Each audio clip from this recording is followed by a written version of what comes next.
इस वीडियो में हम मज़ीद डेटा ट्रांसफॉर्मेशन पे बात करेंगे। जैसे कि आप इस डेटा सेट से आप वाकिफ़ हैं कि हमारे पास कंट्रीज है, कंफर्म डेथ और रिकवर्ड केसेस हैं, और ये सारे के सारे जितनी भी हमारे पास वैल्यूज़ हैं कंफर्म में, डेथ में और रिकवर्ड में, ये सारी हमारे रनिंग टोटल हैं।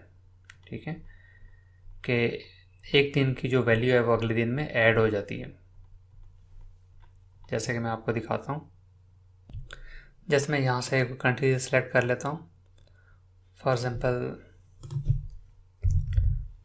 पाकिस्तान है, और यहाँ पे आप देखें, इसको मैं सॉर्ट कर लेता हूँ।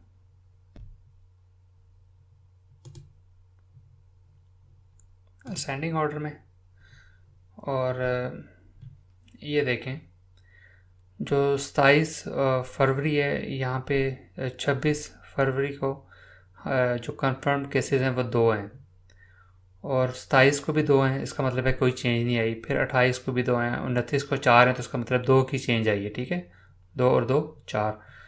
और इसी तरह मतलब कि ये एक रनिंग टोटल है। अगर हम ये जानना चाहें कि इस तारीख को कितने केस रिपोर्ट हुए हैं 10 मार्च को, तो वो कैसे निकलेगी?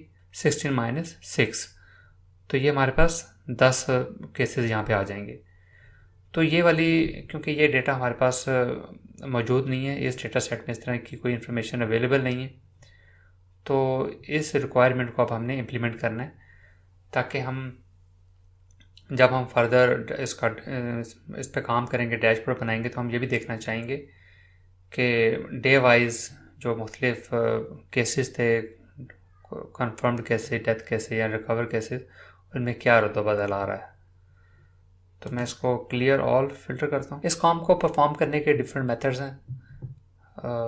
डक्स के थ्रू, ये अर्लियर फंक्शन या वेरिएबल्स के थ्रू भी ये किया जा सकता है, और हम यहाँ पे इसको इंडेक्सिंग के थ्रू करेंगे। जैसे कि लास्ट वीडियो में हमने इंडेक्स के बारे में पढ़ा था, तो वही चीज़ हम यहाँ पे इम्प्लीमेंट करेंगे। इंडेक्स अप्लाई करने के लिए हमें होम पे क्लिक करना पड़ेगा और ट्रांसफॉर्म डेटा। उसके बाद हम ये टेबल सेलेक्ट करेंगे, Covid world wide, head columns, और यहाँ पे इंडेक्स कॉलम। पहला इंडेक्स हम 0 से लेंगे, और जो दूसरा इंडेक्स है वो हम 1 से लेंगे।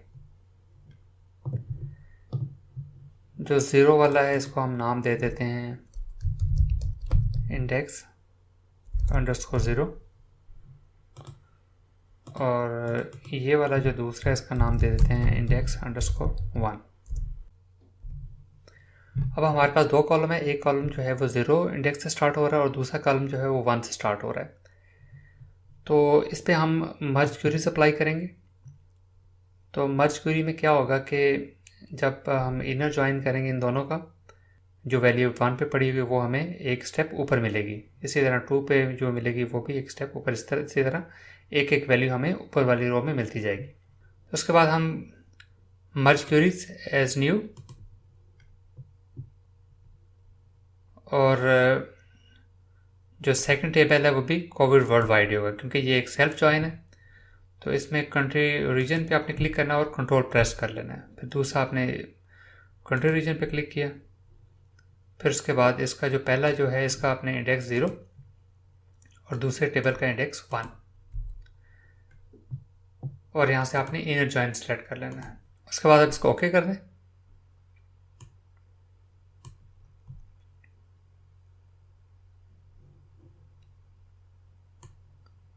और ये हमारे पास एक टेबल बन के आ गया है।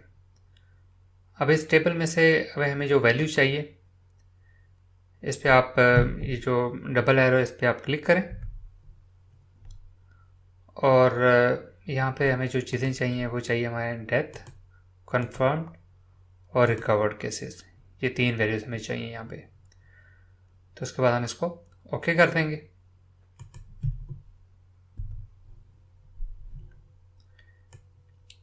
और ये 3 कॉलम हमारे पास आ गए।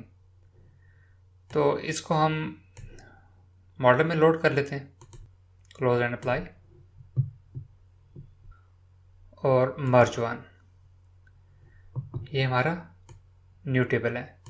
तो इस पे हम ये कॉलम की जो नेम है ये चेंज कर लेते हैं। जो इंडेक्स कॉलम है इसको हम डिलीट कर देते हैं, क्योंकि अब इसकी हमें ज़रूरत नहीं है। और इसी तरह जो इंडेक्स 1 है इसको भी हम डिलीट कर देंगे।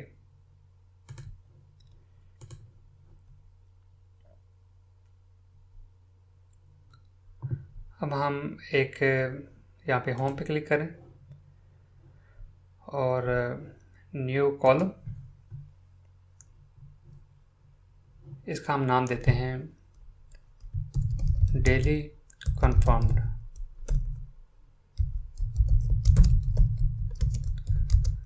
और इसका जो फार्मूला होगा उसमें हम क्या करेंगे कि जो हमारे पास कंफर्म्ड केसेस हैं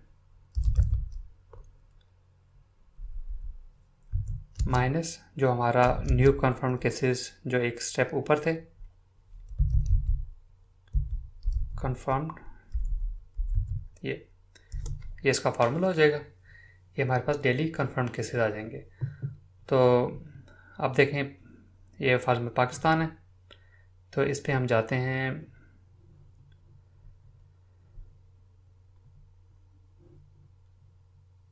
ये देखें यहाँ पे 2 है तो ये भी 2 है इधर, फिर ये 4 है तो 2 का इजाफा हुआ है तो 4 है। इसी तरह अगर हम ये 16 है तो इसमें 10 का इजाफा हुआ है, तो ये देखें डेली केसेस जो हमें 10 रिपोर्ट हुए हैं। इसी तरह जो 19 है, 19 में से 16 निकाले 3, तो ये हमें 3 मिल गया।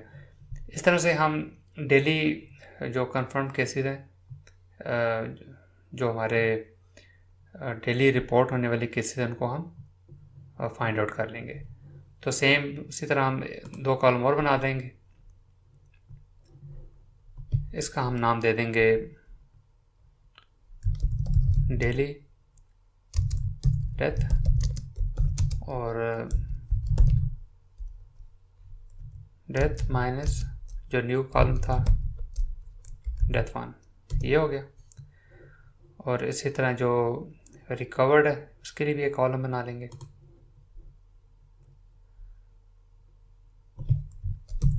Daily recovered,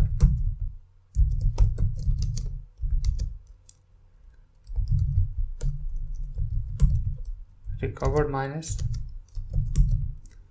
recovered. तो ये हमारा जो डेटा है ये बिल्कुल अब कंप्लीट है। अब हमारे पास जो रनिंग टोटल वाले भी केसेस अवेलेबल हैं कि हम हर दिन के हिसाब से देख सकते हैं कि कितने केसेस बढ़ गए हैं, डेथ के हिसाब से, रिकवरी के हिसाब से। और फिर हमारे पास डेली केसेस भी अवेलेबल हैं, डेथ, रिकवरी और कंफर्म्ड केसेस। तो यहाँ तक हमारा जो डेटा मॉडल था वो काफ़ी हद तक, जो हमारी डेटा प्रिपरेशन है वो कंप्लीट हो चुकी है। तो इसके बाद हम नेक्स्ट जो टॉपिक है वो स्टार्ट करेंगे। तो आप इसकी प्रैक्टिस करें, इसकी बार बार आप लोग इसकी प्रैक्टिस करें, क्योंकि डेटा प्रिपरेशन ही इसके अंदर एक मेन चीज़ है, एक काफ़ी इसका क्रूशियल पार्ट है।